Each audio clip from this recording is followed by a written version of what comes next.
حضرت ابو بکر صدیق رضی اللہ تعالی عنہ سے روایت ہے، انہوں نے رسول اللہ صلی اللہ علیہ وآلہ وسلم سے عرض کی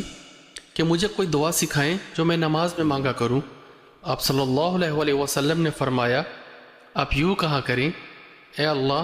میں نے اپنی جان پر بہت ظلم کیا ہے اور تیرے سوا کوئی اور گناہوں کو معاف نہیں کر سکتا، اپنے پاس سے میری مغفرت فرما اور مجھ پر رحمت فرما، بلا شبہ تو بہت بخشنے والا نہایت رحم کرنے والا ہے۔